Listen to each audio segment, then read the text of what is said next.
एक समय की बात है, एक छोटे से गांव में एक गरीब किसान रहता था जिसका नाम रामू था। रामू के परिवार में उसकी पत्नी सविता और एक छोटा लड़का श्याम था। रामू अपने परिवार के साथ एक छोटी सी झोपड़ी में बहुत ही साधारण सी जिंदगी बिता रहा था। रामू के पास एक छोटी सी जमीन थी जिस पर काम कर वो अपने परिवार का गुजर बसर करता था। यदि रामू की फसल किसी साल अच्छी हुई होती है तो किसी तरह घर का राशन पानी का काम हो जाता था। परंतु यदि किसी साल किसी कारणवश फसल खराब हो जाती, तब तो रामू को दूसरों के खेतों पर काम कर अपने घर की जरूरतें पूरी करनी पड़ती थी। अपने साथ अपनी गरीबी और लाचारी में पिसते अपने पत्नी और बच्चे को देख रामू बहुत परेशान हो गया था। एक दिन ऐसे ही बातों बातों में रामू सविता से बोलता है। सविता, क्या कर रही हो? जरा यहाँ आना तो। आ रही हूँ। रामू के बुलाने पर सविता रामू के पास आती है। कुछ काम कर रही थी क्या तुम? नहीं जी, ज्यादा कुछ नहीं। बस रात के बचे हुए चावल की खिचड़ी बना रही थी और रात की रोटियां गरम कर रही थी। बोलिए, कुछ काम था क्या? कुछ नहीं, बस ऐसे ही बैठे बैठे सोच रहा था कि काश हम भी अमीर होते तो तुमको और श्याम को रात का बासी खाना नहीं खाना पड़ता। ऐसा क्यों सोच रहे हो जी? मैं और श्याम दोनों बहुत खुश हैं और आप इतनी फिक्र मत कीजिए। गरीबी का क्या है, आज है कल नहीं। नहीं सविता, तुम झूठ बोल रही हो। मैं जानता हूं तुम भी दूसरी औरतों को देखकर जरूर सोचती होगी कि काश ये सब चीजें तुम्हारे पास भी होती। परंतु मेरी ये गरीबी मेरे साथ साथ तुम्हें और श्याम दोनों को भी पीस रही है। नहीं जी, मैं जैसे भी हूँ बहुत खुश हूँ। मेरे पास जितना है मैं उतने में खुश हूँ। आप खेत पर जाइए, आप हमारी फिक्र छोड़िए। रामू अपनी पत्नी की ऐसी बातें सुन सोचता है। ये कितनी मासूम है, मुझे खुश रखने के लिए अपना दर्द भी मेरे सामने नहीं बता रही। ठीक है, मैं जा रहा हूं खेतों पर, अपना और श्याम का ध्यान रखना। रामू फिर अपने खाने का डिब्बा लेता है और अपने खेत पर चला जाता है। रामू अपने खेत पर काम कर रहा होता है, तभी वहाँ एक साधु महाराज आते हैं और रामू को आवाज लगाते हैं। अरे बेटा, जरा सुनना तो। साधु महाराज को बुलाता देख रामू साधु महाराज के पास जाता है। बोलिए बाबा, मैं आपकी कैसे मदद कर सकता हूँ? बेटा, बड़ी जोरों से भूख लगी है, हो सके तो कुछ खिला दो। साधु महाराज के खाना मांगने पर रामू सोचता है। मैंने तो रात की बची हुई रोटी लाई है, अब बाबा को ये तो नहीं खिला सकता। अरे बेटा, कहाँ खो गए? तुम्हें ज्यादा सोचने की जरूरत नहीं है। तुम्हारे पास जो कुछ हो खिला दो। बाबा, मेरे पास खाना तो है, पर वो रात की बची हुई रोटी और गुड़ है। चलेगा बेटा, जो भी है खिला दो। साधु के ऐसा कहते ही रामू अपना खाने का डिब्बा लाकर साधु को दे देता है। ये लीजिए बाबा, आप वहां पेड़ के नीचे बैठकर आराम से खा लीजिए। साधु पेड़ के नीचे बैठकर रामू का डिब्बा खा रहा होता है और रामू अपने काम पर लगा होता है। कुछ समय बाद साधु रामू के पास आता है और रामू को खाना खिलाने के लिए उसका धन्यवाद करता है। तुम्हारा बहुत बहुत धन्यवाद बेटा, जो तुमने मुझे खाना खिलाया। इसमें धन्यवाद किस बात का बाबा? बेटा, पर तुम्हारे लिए तो कुछ बचा नहीं। अब तुम क्या खाओगे? आप मेरी फिक्र मत कीजिए बाबा, मैं शाम को घर जाकर खा लूंगा। बेटा, तुमने अपना पेट काट कर मुझे अपना खाना खिलाया है, मैं तुम्हें कुछ देना चाहता हूँ। नहीं बाबा, इसकी कोई जरूरत नहीं है, आपका आशीर्वाद ही काफी है। साधु बाबा रामू को एक पोटली देते हैं। नहीं बाबा, रहने दीजिए, इसकी कोई जरूरत नहीं है, मुझे कुछ नहीं चाहिए। आपका धन्यवाद बाबा। साधु किसी तरह रामू को मनाकर वो पोटली रामू को दे देता है। बेटा, ये जो पोटली मैंने तुम्हें दी है, इसमें कोई मामूली चीज नहीं है। इसमें पैसों का पेड़ उगाने वाले बीज हैं। पैसों का पेड़ उगाने वाले बीज सुन रामू अचंभित हो जाता है। पैसों का पेड़ उगाने वाला बीज? मैं कुछ समझा नहीं बाबा, ऐसा भी बीज होता है क्या? हाँ बेटा, ये अभिमंत्रित बीज हैं। इसको तुम ले जाकर अपने घर के बाहर लगा देना। कुछ ही समय में पैसों का पेड़ तुम्हें दिखाई देगा। हाँ, परंतु ये बात याद रखना बेटा, ये अभिमंत्रित बीज का वृक्ष होगा। इसलिए यदि इस पेड़ से आए पैसों से तुमने कुछ भी गलत उपयोग किया, तो जब भी तुम इस पर लगे पैसे को तोड़ने जाओगे, यह वृक्ष अपने आप गायब हो जाएगा। ठीक है बाबा, मैं इस बात का ध्यान रखूंगा। बाबा, पर एक और सवाल था मेरे मन में। पूछो बेटा, क्या पूछना है? बाबा, इन बीजों को लगाने के बाद कितने दिन में पैसों का पेड़ उग जाएगा? बेटा, तुम उसकी चिंता मत करो। ये जादुई बीज है, एक बार लगाकर तो देखना, तुमको खुद इसका जादू बहुत जल्द दिखाई देगा। ठीक है बाबा, आप जैसा कह रहे हो मैं वैसा ही करूंगा। ठीक है बेटा, तो फिर मैं चलता हूँ। रामू को पैसों के पेड़ का बीज देने के बाद साधु बाबा वहां से गायब हो जाते हैं। अरे ये बाबा कहाँ गायब हो गए? पक्का ये बाबा भी मायावी होंगे। अभी फौरन घर जाकर सविता को ये सारी बात बताता हूँ। रामू अपना सारा काम छोड़ के सीधे अपने घर जाता है। सविता जल्दी से यहाँ आओ, बहुत जरूरी बात करनी है। रामू के इतनी जोर से बुलाने पर सविता फौरन दौड़ी दौड़ी आती है। क्या हुआ जी? इतनी जल्दी आ गए आज? क्या हुआ, काम नहीं है क्या आज खेतों पर? नहीं, काम तो था, पर आज खेत पर एक साधु बाबा आए थे और उन्होंने आकर मुझे कहा कि उन्हें भूख लगी है, तो मैंने उन्हें अपना खाने का डिब्बा दे दिया। ये तो बहुत अच्छा किया आपने। किसी साधु फकीर को खाना खिलाना तो पुण्य का काम है। हाँ, पर उसके बदले में बाबा ने मुझे एक पोटली दी और कहा कि इसमें पैसों का पेड़ उगाने वाले बीज हैं। क्या कहा आपने? पैसों का पेड़ उगाने वाला बीज? क्यों मजाक कर रहे हो मेरे साथ? ऐसा भी कहीं होता है क्या? नहीं सविता, मैं सच्ची सच्ची बोल रहा हूँ। मुझे बाबा ने यही कहा है और कहा कि इसे अपने घर के बाहर लगा लेना। अगर ऐसी बात है तो एक काम कीजिए, जाकर इसे अपने घर के बाहर लगा दीजिए। शायद साधु बाबा की बात सही हो जाए। एक बार आजमाने में क्या जा रहा है? ठीक है, तो मैं जाके इन बीजों को घर के बाहर लगा देता हूँ। रामू जाकर अपने घर के बाहर उन बीजों को लगा देता है। चलो, अब इन बीजों को लगा तो दिया है, देखते हैं इनसे पैसों का पेड़ उगता है या बस बाबा मेरे साथ कोई मजाक कर रहे थे। हाँ, चलिए अब चलकर कुछ खा लीजिए। वैसे भी आपका खाना तो बाबा ने खा लिया था ना। रामू जाकर खाना खाता है और अगले दिन का इंतजार करता है। मुझे तो अब कल का इंतजार है। देखते हैं कल क्या होता है इन बीजों का। आपने आज ही तो बीज लगाए हैं, इतनी जल्दी कैसे कुछ होगा उनका? नहीं सविता, मैंने बाबा को इस बारे में पूछा था तो उन्होंने कहा था एक बार इन बीजों को लगाकर देखना, तुमको इनका जादू बहुत जल्द दिखेगा। ऐसा है तो कल सुबह का इंतजार करते हैं और देखते हैं कि क्या होता है। चलिए, अब आप थोड़ा आराम कर लीजिए। खेतों पर काम कर थक गए होंगे आप। फिर अगली सुबह रामू की नींद जल्दी खुल जाती है। नींद खुलते ही रामू तुरंत उन बीजों का जायजा लेने जाता है। रामू जब घर के बाहर आता है तो देखकर दंग रह जाता है। रामू देखता है उसने जो बीज लगाया था अब उससे एक पेड़ बन चुका था और उस पर फलों की जगह पैसे लगे थे। रामू फौरन अपनी पत्नी सविता को आवाज लगाता है। सविता जल्दी से यहाँ आओ, देखो हमारे आंगन में क्या उगा है। सविता रामू की आवाज सुन दौड़ी दौड़ी आती है और वो भी पैसों का पेड़ देख दंग रह जाती है। यह क्या जी? साधु बाबा की बात तो सही हो गई। यहाँ तो पैसों का पेड़ उग गया। हाँ सविता, अब तो हम भी अमीर हो गए, तुम्हें और श्याम को अब किसी चीज की कमी नहीं होगी। रामू फटाफट पेड़ पर से सारे नोट निकाल लेता है। आपको क्या लगता है जी, ये बस एक बार का है या इस पर वापस ये नोट उगेंगे? मुझे भी नहीं पता भाग्यवान, अब तो हमें कल का इंतजार करना होगा। रामू और सुनीता खुशी खुशी घर के अंदर जाते हैं। उस दिन कुछ समय बाद रामू घर के लिए महीने भर का राशन लेने जाता है। रामू जब घर के लिए राशन लेने जा रहा होता है तभी उसको गांव का जमींदार किशोरी लाल आवाज देता है। क्या रामू भाई, क्या हो रहा है? कुछ नहीं किशोरी सेठ, बस घर के लिए राशन लेने जा रहा हूँ। रामू, एक काम था। मेरे यहाँ के कुछ मजदूरों ने अचानक छुट्टी ले ली है और मुझे फिलहाल कुछ काम करने वालों की जरूरत है। अगर तुम्हारे खेतों का काम हो गया होगा तो चलो मेरे खेत पर काम करने। किशोरी सेठ के काम पर बुलाने पर रामू मन ही मन सोचता है। अगर अभी सेठ को सीधा मना कर दूंगा तो सेठ को मुझ पर किसी तरह का शक ना हो जाए कि कल तक जो रामू दूसरों के खेतों पर काम ढूंढता था आज सामने से बुलाने पर मना कर रहा है। इसलिए अभी कोई बहाना मार देता हूं। नहीं सेठ, आज तो नहीं आ पाऊंगा। मेरी बीवी की थोड़ी तबीयत खराब है तो आज घर पर रहकर उसका ध्यान रखूंगा। ठीक है रामू, जैसा तुमको सही लगे। पर जब तुम्हारी बीवी की तबीयत सही हो जाए तो आ जाना खेत पर।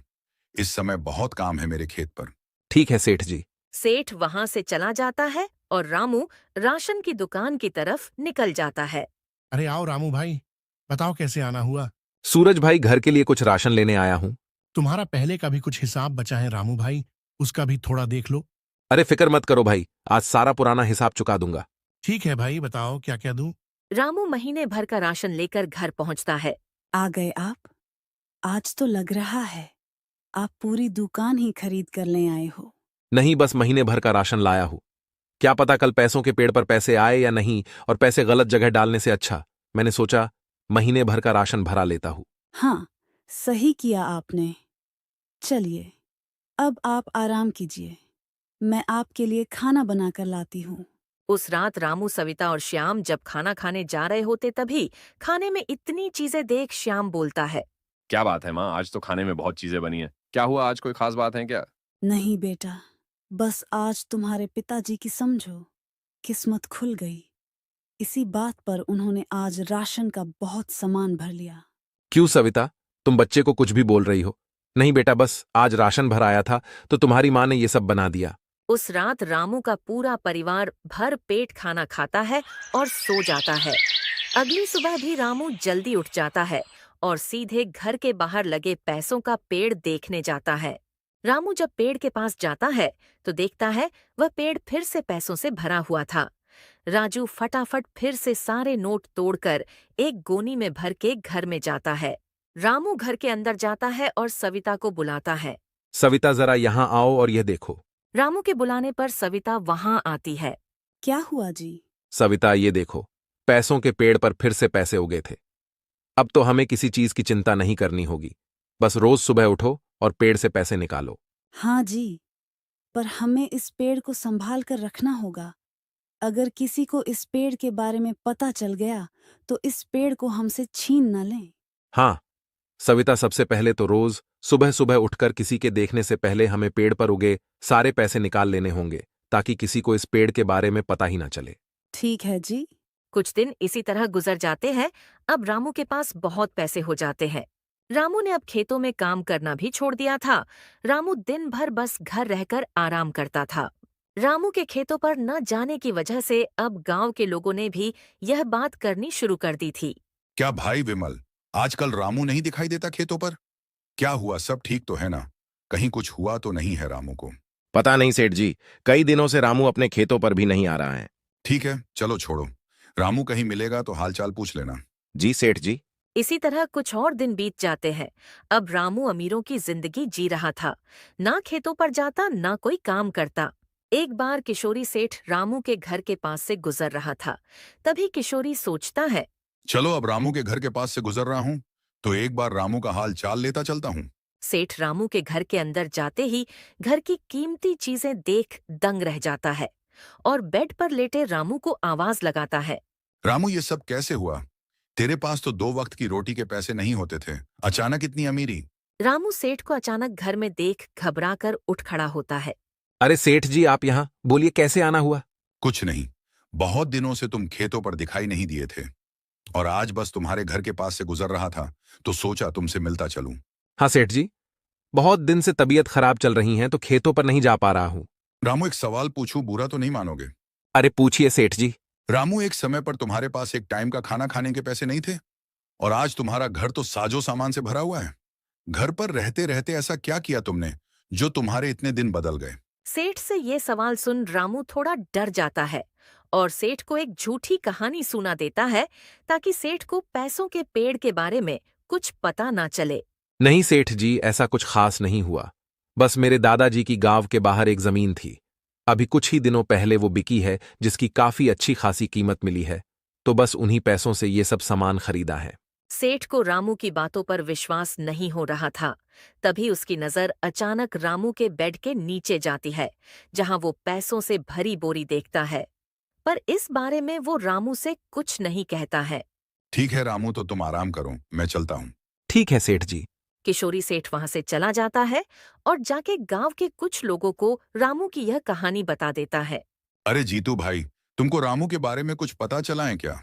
नहीं सेठ जी, बस सुना है उसकी तबीयत खराब है, इसलिए वो खेतों पर काम करने भी नहीं आ रहा है। मैं भी यही सुनकर उससे मिलने उसके घर गया था। अभी अभी रामू के घर से ही आ रहा हूँ और मुझे भी उसने यही कहानी सुनाई। पर उसके घर की बदली सूरत देख मुझे कुछ गड़बड़ लगा। ऐसा क्या देख लिया सेठ जी आपने? बेचारा रामू पता नहीं कैसे अपना घर चला रहा होगा। पहले काम करके उसका एक समय का खाने का कुछ बंदोबस्त हो पाता था, अब पता नहीं कैसे चल रहा होगा उसका घर। नहीं जीतू, तुम गलत सोच रहे हो। बाहर से तो उसका घर जैसे का तैसा है, पर घर अंदर से पूरा साजो सामान से भर गया है। पता नहीं कहां से उसने इतना सब खरीद लिया।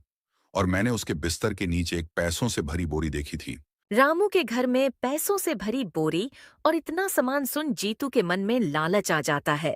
सेठ जी, आपने रामू को पूछा नहीं कि उसके पास इतना पैसा कहाँ से आया? पूछा था, परंतु वो बोल रहा था कि गांव के बाहर उसके दादा की एक जमीन बिकी है, उसको वहां से इतने पैसे मिले हैं। परंतु उसकी ये बात मेरे गले से नीचे नहीं उतरी। हाँ सेठ जी, मुझे भी ऐसा लग रहा है कि रामू पक्का कुछ छुपा रहा है।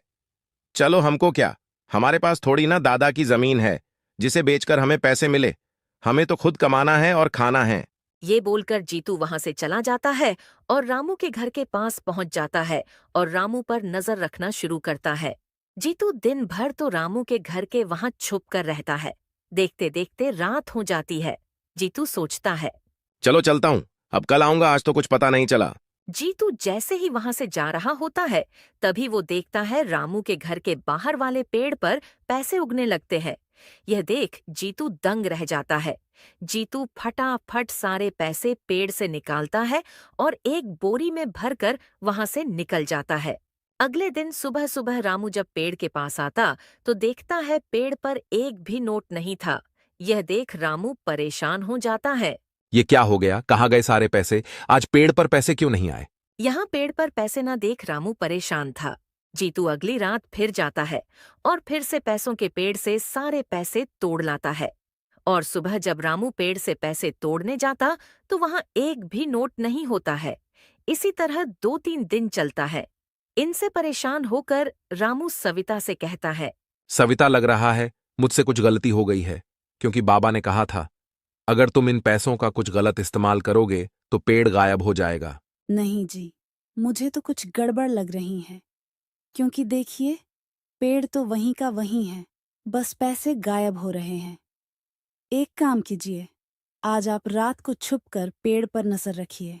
ये तुमने सही कहा, आज रात मैं जागकर पेड़ पर नजर रखता हूँ। उस रात रामू घर के बाहर भूसे का ढेर लगाकर उसमें छुप छुप कर पैसों के पेड़ पर नजर रखता है। कुछ देर के इंतजार के बाद रामू देखता है जीतू वहां आता है। पर इस बार कुछ अलग होता है। जीतू जैसे ही पेड़ पर से पैसे तोड़ने जाता है वो पेड़ गायब हो जाता है। जीतू यह देख डर जाता है। थोड़ी देर में वह पेड़ फिर आ जाता है। जीतू फिर पैसे तोड़ने जाता है तो पेड़ फिर गायब हो जाता है। ये देख रामू समझ जाता है कि जीतू इन पैसों का गलत इस्तेमाल कर रहा है। रामू भूसे के ढेर से बाहर आता है। रामू को अचानक देख जीतू चौंक जाता है। अरे रामू भाई, आप यहाँ क्या कर रहे हो? जीतू भाई, कहीं भूल तो नहीं गए? तुम मेरे ही घर के सामने खड़े हो तो मैं तो यहीं मिलूंगा ना। तुम बताओ, इतनी रात यहाँ क्या कर रहे हो? कुछ नहीं रामू भाई, बस पास से गुजर रहा था तो सोचा तुमसे मिलता चलूं। इतनी रात को? सच्ची सच्ची बता दो जीतू भाई, मुझे पता है तुम यहाँ इस पेड़ से पैसे तोड़ने आए थे। मैंने सब कुछ देख लिया है और मुझे ये भी पता चल चुका है कि तुम इन पैसों का गलत इस्तेमाल कर रहे हो। बोलो, सही बोल रहा हूं ना मैं? जीतू रामू की बातों से थोड़ा चौंक जाता है और सोचता है। ये रामू को कैसे पता चला मैं इन पैसों का गलत इस्तेमाल कर रहा हूँ? नहीं रामू भाई, मैं इन पैसों का कोई गलत इस्तेमाल नहीं कर रहा हूँ। देखो जीतू भाई, मुझसे झूठ बोलकर कुछ फायदा नहीं है। अगर कर रहे हो तो सच्ची सच्ची बता दो। जीतू रामू को सब सच सच बता देता है। हाँ रामू भाई, मैं इन पैसों से जुआ खेलने लगा हूँ और शराब भी पीने लगा हूँ। जीतू से सच सुन रामू जीतू को पैसों के पेड़ की सच्चाई बता देता है और उससे जुड़े जादुई रहस्य भी बता देता है। पर रामू भाई, तुम भी तो इन पैसों का गलत इस्तेमाल कर रहे हो ना? नहीं भाई, मैंने अब तक इन पैसों का कोई गलत इस्तेमाल नहीं किया है। क्यों झूठ बोल रहे हो भाई?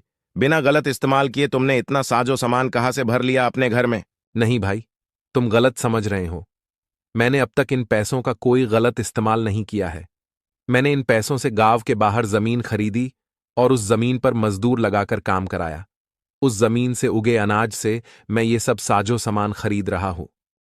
अच्छा, मुझे माफ कर दो भाई, मुझसे गलती हो गई और अब मैं यह भी सीख गया हूं कि हमें कभी पैसों का गलत इस्तेमाल नहीं करना चाहिए, क्योंकि गलत तरह से की गई कमाई हमसे किसी न किसी तरह से छीन जाती है।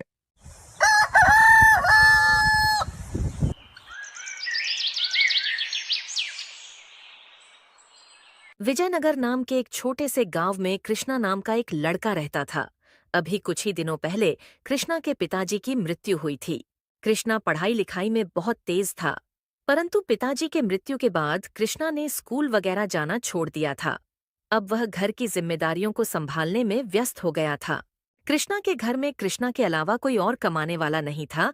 पिताजी के मृत्यु के बाद कृष्णा के घर में केवल कृष्णा, कृष्णा की माँ और उसकी छोटी बहन थी।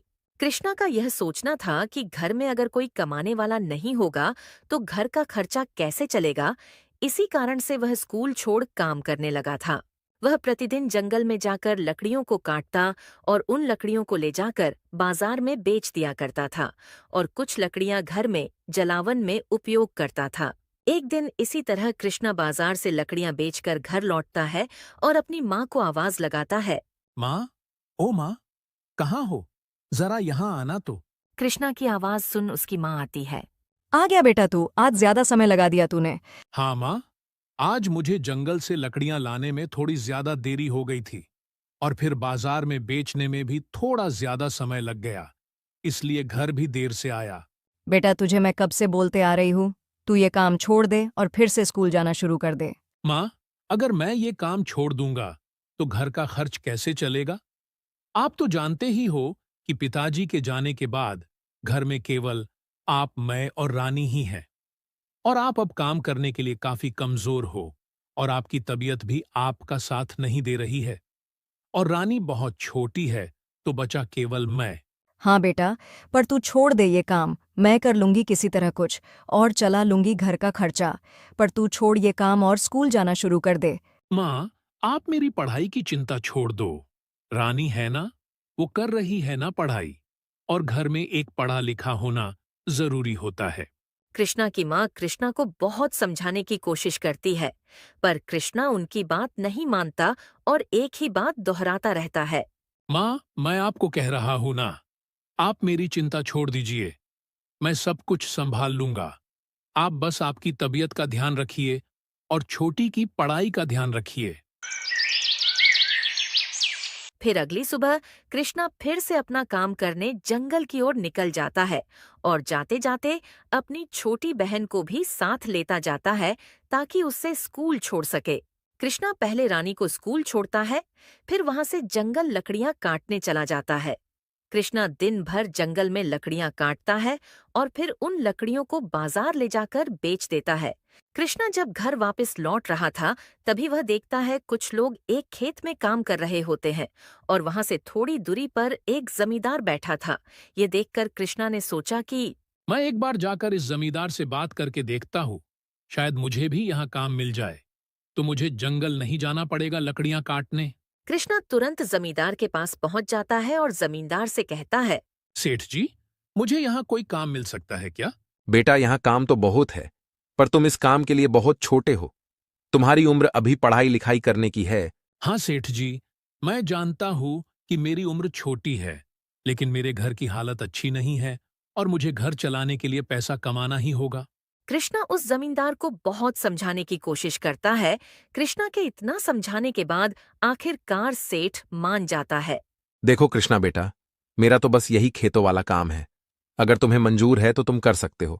यह सुनकर कृष्णा बहुत खुश होता है और खुशी खुशी काम करने के लिए हामी भर देता है। सेठ जी, आप बोलो तो मैं अभी से काम पर लग जाता हूँ। कृष्णा का काम करने के लिए उत्साह देख सेठ सोचता है। आज तो मेरे पास ऐसा कोई आसान काम नहीं है जो मैं इस बालक को दे सकूं। एक काम करता हूं, इसे कल से काम करने बुलाता हूं, तब तक इसके लिए कोई आसान काम देख कर रखता हूं। नहीं कृष्णा बेटा, तुम आज रहने दो। तुम एक काम करो, कल से काम करने आ जाना। ठीक है सेठ जी, परंतु क्या मैं यहाँ रुककर खेतों का काम सीख सकता हूँ? ठीक है बेटा, जैसा तुमको सही लगे। यहाँ से ही कृष्णा की जिंदगी की असली कहानी शुरू होती है। सेठ के यहाँ से निकलकर जब कृष्णा घर की ओर जा रहा होता है तभी कृष्णा सोचता है। सेठ जी ने तो मुझे आज काम करने नहीं दिया। एक काम करता हूँ, थोड़ी देर के बाद जब सब चले जाएंगे तब मैं खेतों पर काम करना शुरू कर दूंगा। आखिर मुझे जो काम कल से करना है उसको मैं आज से ही शुरू कर देता हूँ। कुछ देर बाद धीरे धीरे सारे मजदूर और सेठ वहां से चले जाते हैं। फिर क्या था, कृष्णा फौरन कुदाल उठाता है और खेतों पर काम करना शुरू कर देता है। यहाँ कृष्णा काम करने में इतना व्यस्त होता है कि उसे समय का ध्यान नहीं रहता है और वहाँ उसके घर पर उसकी माँ बहुत परेशान होती है। आज कृष्णा को कुछ ज्यादा ही लेट हो गया है। अब तक तो उससे आ जाना चाहिए था। आने दो उसे, आज उसका जंगल जाना छुड़वा दूंगी। कृष्णा खेतों से काम कर शाम को थोड़ा ज्यादा ही लेट घर पहुंचता है।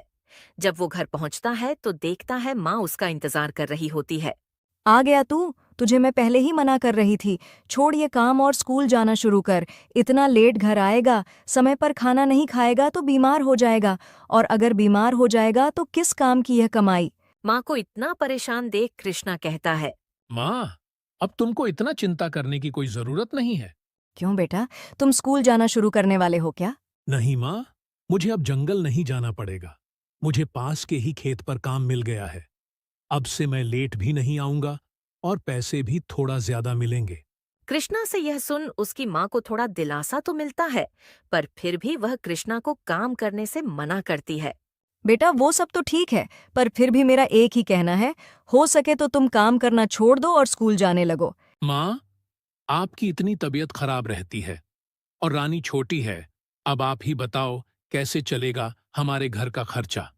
माँ, आप मेरी चिंता छोड़ दो। मैं अब इतना समझदार हो गया हूँ कि घर का ध्यान रख सकता हूँ।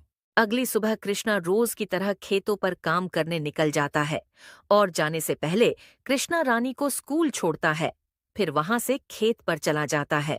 नमस्ते सेठ जी। अरे आओ कृष्णा बेटा, आ गए तुम। मुझे लगा तुम नहीं आओगे। मैंने सोचा तुमने कल बाकी लोगों को इतनी मेहनत करते देखा है, शायद घबरा गए रहोगे। नहीं सेठ जी, मुझे अब कोई काम डरा नहीं सकता।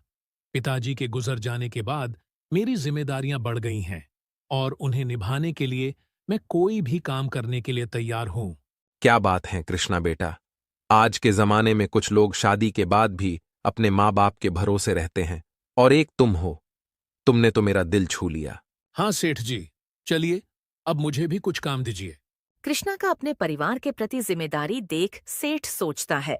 इस लड़के में अपने परिवार के प्रति इतना समर्पण है कि यदि इसे मैं यहां काम नहीं दूंगा तो ये किसी और के वहां काम करने चला जाएगा। एक काम करता हूं फिलहाल के लिए, इसे वो छोटे वाले खेत में काम करने भेज देता हूं। बेटा, एक काम करो, तुम जाकर मेरे आम के पेड़ वाली जमीन पर काम करना शुरू कर दो। ठीक है सेठ जी। कृष्णा फटाफट पास में पड़े कुदाल को लेता है और सेठ के बताए खेत पर काम करने निकल जाता है। कृष्णा सेठ के बताए खेत पर पहुंचकर काम करना शुरू कर देता है। कृष्णा की एक आदत थी, वह हर काम को बहुत दिल लगा के करता था और बड़ी जिम्मेदारी से करता था, चाहे वो पढ़ाई हो या कोई काम। देखते ही देखते थोड़ी देर में कृष्णा पूरा खेत जोत देता है। चलो यहाँ का तो काम हो गया। अब सेठ जी से मिल दूसरे खेत पर काम करने चला जाता हूँ। सेठ जी, उस खेत का काम पूरा हो गया। अब कौन से खेत पर जाकर काम करूँ मैं? कृष्णा से यह बात सुन सेठ चौंक जाता है। क्या कहा तुमने? उस खेत का काम हो गया? हाँ सेठ जी, वो खेत तो काम के हिसाब से बहुत छोटा था, तो जल्दी हो गया। अब कहाँ जाऊं मैं? बेटा, आज के लिए बहुत हो गया। तुम्हारे उम्र के हिसाब से आज तुमने बहुत काम कर लिया है। अब घर जाओ और आराम करो। सेठ से यह बात सुन कृष्णा कहता है। नहीं सेठ जी, अभी तो बहुत काम बचा है। आप बोलिए ना कहाँ काम करना है। नहीं कृष्णा बेटा, आज के लिए दूसरा कोई काम नहीं बचा है। सेठ के बहुत समझाने के बाद भी कृष्णा नहीं मानता। ठीक है बेटा, तो क्या तुम मेरा एक काम कर सकते हो? हाँ सेठ जी, बोलिए क्या करना है। बेटा, काम जानने से पहले मेरे एक सवाल का जवाब दो। हाँ पूछिए सेठ जी, क्या जानना चाहते हो आप? तुमने अपनी पढ़ाई कहाँ तक करी है? 8वीं तक पढ़ा हूँ मैं, और 9वीं में दाखिला हुआ था पर जा नहीं पाया। फिर तो तुम्हारा गणित बहुत तेज होगा। हाँ सेठ जी, गणित तो मेरा पसंदीदा विषय था। उसमें तो मैं पूरे वर्ग में अव्वल आता था। क्या बात है, फिर तो जोड़ घटाना तुम्हारे लिए तो बहुत आसान होगा। जी सेठ जी। तो आज से तुम मेरे खेतों पर काम नहीं करोगे? सेठ से यह सुन कृष्णा चौंक जाता है और सेठ से पूछता है। क्यों सेठ जी, ऐसा मैंने क्या कर दिया? मुझे माफ कर दीजिए। अगर मुझसे कुछ भूल हुई है तो। नहीं कृष्णा बेटा, तुमसे कोई भूल नहीं हुई है, और मैं तुम्हें केवल खेतों में काम करने से मना कर रहा हूं क्योंकि मेरे पास तुम्हारे लिए कुछ और काम है। कुछ और काम? मैं कुछ समझा नहीं सेठ जी, जरा साफ साफ बताइए। देखो बेटा, तुम्हें काम की जरूरत है और तुम्हें हिसाब किताब भी आता है, तो एक काम करो, तुम मेरे यहां मजदूरों की तनख्वाह और दूसरी जरूरतों का हिसाब रखने का काम करो। ठीक है, मुझे चलेगा सेठ जी। फिर सोचना क्या, चलो लग जाओ काम पर। वहां टेबल पर पड़ी है हिसाब की किताब। कृष्णा सेठ की बात मान सेठ के यहाँ हिसाब रखने का काम करना शुरू कर देता है। कृष्णा सेठ के यहाँ काम कर रहे सभी मजदूरों के तनख्वाह और बाकी का हिसाब लगाकर सेठ के पास चला जाता है। सेठ जी ये लीजिए, मैंने सभी मजदूरों के तनख्वाह और बाकी के चीजों का सारा हिसाब कर दिया है। एक बार आप भी देख लीजिए। क्या बात है बेटा, इतना जल्दी? तुम तो बहुत तेज हो। रुको, एक बार मैं भी देख लेता हूँ। सेठ हिसाब चेक करता है और जब वो देखता है कि सारा हिसाब एकदम सही है तो वह कृष्णा से कहता है। बहुत बढ़िया बेटा, सारा हिसाब एकदम सही है। तुम तो कमाल के लड़के हो, काम में भी तेज और हिसाब किताब में भी। नहीं सेठ जी, ऐसा कुछ नहीं। वो आपको बोला था ना, गणित मेरा सबसे पसंदीदा विषय है। हाँ वो तो है बेटा, पर तुम काम करने में भी बहुत अच्छे हो, हर काम दिल लगाकर करते हो। हाँ सेठ जी, वो ऐसा क्योंकि मेरे पिताजी कहते थे कि हमें कोई काम करने में कभी शर्म नहीं करनी चाहिए और जो भी काम मिल जाए उससे पूरे ईमानदारी और दिल लगाकर करना चाहिए। इससे काम में दिल लगा रहता है और काम भी जल्दी हो जाता है। क्या बात है कृष्णा बेटा, क्या खूब बात कही है तुम्हारे पिताजी ने। बेटा आज के लिए बहुत काम हो गया, अब से तुम केवल हिसाब किताब का काम करोगे। ठीक है सेठ जी, जैसा आपको सही लगे। चलो तो फिर मैं कल आता हूँ। कृष्णा वहां से घर के लिए निकल जाता है। आज कृष्णा कुछ ज्यादा ही जल्दी आ जाता है। कृष्णा घर पर आते ही अपनी माँ को आवाज लगाता है। माँ, कहाँ हो? जरा यहाँ आओ। कृष्णा की आवाज सुन उसकी माँ वहां आ जाती है और कृष्णा को इतना जल्दी घर पर देख बोलती है। अरे कृष्णा बेटा, आज बहुत जल्दी आ गए। क्यों, आज काम नहीं था क्या? नहीं माँ, काम तो था, पर मैंने अपना सारा काम कर लिया तो सेठ जी ने मुझे भेज दिया। चलो अच्छा है, इसी बहाने आज जल्दी आ गया घर। माँ, मैं तुम्हें एक बात बताना तो भूल ही गया। कौन सी बात बेटा? माँ, अब से मुझे खेत पर मजदूरी का काम नहीं करना होगा, क्योंकि सेठ जी को जब मैंने बोला कि मैं गणित में अच्छा हूँ तो उन्होंने मुझे हिसाब किताब का काम दे दिया है। अब मुझे बस हिसाब किताब का काम करना होगा। ये तो बहुत अच्छा हुआ। हिसाब करता रहेगा तो तुझे दो फायदे होंगे। एक तो तुझे बाकियों की तरह मजदूरों वाला काम नहीं करना होगा और दूसरी की तेरा गणित और भी अच्छा हो जाएगा। हाँ माँ, मैंने जब आज का हिसाब लगाकर सेठ जी को दिखाया तो उन्होंने मेरी बहुत तारीफ की। चल अब आज जल्दी आ गया है तो कुछ खा पी कर आराम कर ले। ठीक है माँ, आप खाना लगा दो, मैं तब तक हाथ मुंह धोकर आता हूँ। इसी तरह अब कृष्णा रोज खेतों पर जाता उस दिन का सारा हिसाब का काम करता और घर जल्दी आने लगा था। इसी तरह कुछ दिन बीत जाते हैं।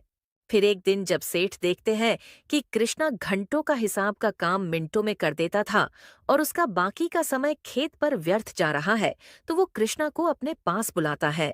कृष्णा बेटा जरा यहाँ आना तो। आया सेठ जी। बेटा क्या तुम मेरा एक कहना मानोगे? हाँ बोलिए ना सेठ जी, क्या करना है? बेटा तुम इतनी जल्दी हिसाब का काम कर लेते हो और फिर उसके बाद तो तुम्हारे पास दूसरा कोई काम नहीं रहता है, तो कल से तुम सुबह स्कूल चले जाया करो और फिर वहां से यहां आ जाना। इससे तुम्हारी पढ़ाई भी चलती रहेगी और तुम काम भी करते रहोगे। पर सेठ जी। परवर कुछ नहीं, और तुम पैसों की चिंता मत करो, तुम्हारे स्कूल की पूरी फीस भी मैं भर दूंगा और काम तुम चाहे जितनी भी देर करो, पैसे मैं तुम्हें पूरे दिन के दूंगा। बस तुम मन लगाकर पढ़ो। सेठ जी से इतनी मदद मिलता देख कृष्णा सेठ का धन्यवाद करने लगता है। आपका बहुत बहुत धन्यवाद सेठ जी, आप मेरी बहुत मदद कर रहे हैं। मैं आपसे वादा करता हूँ, मैं अपनी पूरी क्षमता के साथ पढ़ाई करूंगा। धन्यवाद किस बात का बेटा, तुम भी मेरे बेटे जैसे हो और तुम्हारे अंदर जो हुनर है उसको मैं ऐसे व्यर्थ होता नहीं देख सकता। चलो ऐसे भी तुमने आज का अपना काम पूरा कर लिया है, अब घर जाओ और आराम करो और याद रहे कल से पहले स्कूल जाओगे फिर यहां आओगे। ठीक है सेठ जी। कृष्णा ये बात अपनी माँ को बताने भागता भागता घर जाता है। माँ जल्दी से यहाँ आओ, मुझे आपको एक खुशखबरी देनी है। कृष्णा की आवाज सुन उसकी माँ आती है। बोलो कृष्णा बेटा, क्या खुशखबरी है जो तुमने मुझे इतनी जोर से आवाज लगाई? माँ, आपकी इच्छा पूरी होने वाली है। मेरी इच्छा? मेरी कौन सी इच्छा पूरी होने वाली है बेटा, जरा साफ साफ बताना तो। सोचो सोचो माँ, आप मुझे हर रोज इसी बात के लिए कहती रहती हो। मेरी तो सबसे बड़ी एक ही इच्छा है कि तू काम छोड़ स्कूल जाना शुरू कर दे बस। यही माँ, आपकी यही इच्छा पूरी होने वाली है। क्या कहा बेटा? तू स्कूल जाना शुरू करने वाला है, इसका मतलब अब तू काम करने नहीं जाएगा? नहीं माँ, मैं काम पर भी जाऊंगा और स्कूल भी। कैसे बेटा? अगर तू स्कूल जाएगा तो तू काम पर कैसे जाएगा? माँ, इसका हल सेठ जी से मिला है। सेठ जी ने कहा कि कल से मुझे पहले स्कूल जाना होगा और फिर स्कूल से खेत पर आना होगा, और उन्होंने कहा कि स्कूल की पूरी फीस भी वहीं भरेंगे। क्या बात है, तुम्हारे सेठ जी तो बड़े दिल वाले हैं, तुम्हें उनका बहुत शुक्रिया करना चाहिए। आज के समय पर किसी की कोई इतनी मदद कहाँ करता है जितनी मदद सेठ जी कर रहे हैं। हाँ माँ, पर इसमें बहुत बड़ा हाथ पिताजी के सीख का भी है। सेठ जी को मुझ में मेरे काम के प्रति समर्पण और मेरी मेहनत को देखकर उन्होंने ये फैसला लिया है। इस तरह कृष्णा की अपने काम के प्रति मेहनत और ईमानदारी ने उसकी जिंदगी बदल दी। उसको अब बस अपनी पढ़ाई पर ध्यान लगाना था। अब कृष्णा रोज सुबह अपनी छोटी बहन के साथ साथ स्कूल जाता और फिर स्कूल से आने के बाद सेठ के यहाँ हिसाब किताब का काम करने जाता था। दोस्तों, इस तरह कृष्णा की मेहनत ने कृष्णा की जिंदगी बदलने में मदद की। अब कृष्णा स्कूल भी जा पाता था और काम कर अपने घर का पालन पोषण भी कर पा रहा था। दोस्तों, इस तरह की और शानदार कहानियां देखने के लिए हमारे इस चैनल को सब्सक्राइब कर ले।